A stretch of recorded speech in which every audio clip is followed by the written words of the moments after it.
大家好，我係啤啤，今日整個一人餐煎雞翼年糕，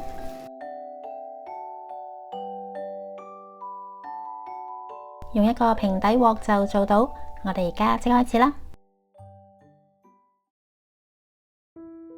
一片片嘅年糕，呢包係韓國牌子，你哋食開邊隻都可以，食幾多就倒幾多出嚟。呢度有一碗多少少，用唔晒嘅可以放喺雪櫃保存，不過唔好放太耐。其他嘅材料有雞翼6隻，椰菜大概3碗嘅份量，一塊芝士，適量嘅芝士碎，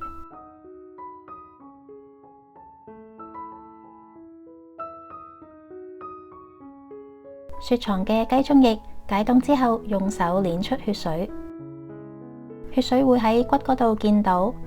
捏出之後，我哋拎去沖洗乾淨，然後用廚房紙印乾水分，咁醃嗰時會入味啲。醃料簡單啲，俾1/6茶匙鹽就可以啦。撈勻之後備用。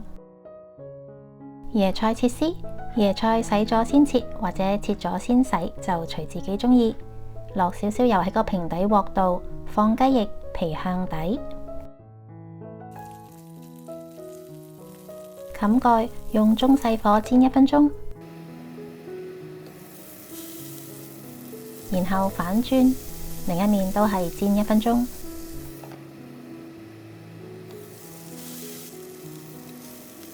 雞翼焗住嚟煎會快啲熟，而家差唔多熟啦。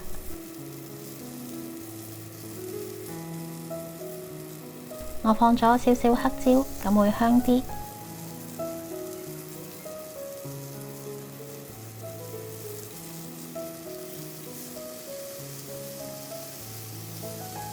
推開雞翼，放椰菜，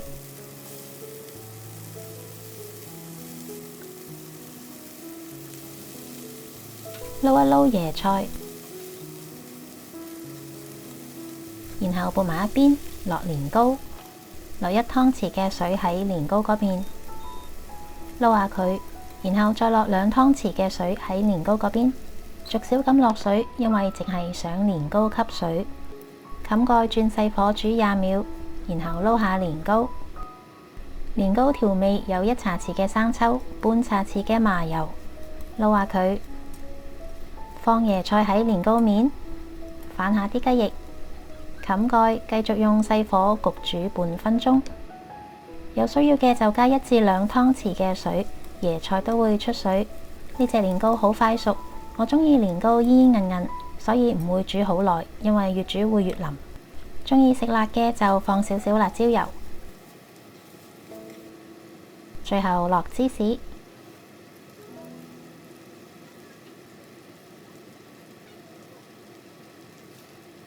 放1湯匙水，冚蓋煮到芝士融化，最後灑啲蔥花同埋芝麻，咁呢個煎雞翼年糕就做好噶啦。呢個簡單一人餐，易整又好味。我留起部分俾小啤啤放學食，小啤啤好中意，希望你哋都會中意啦。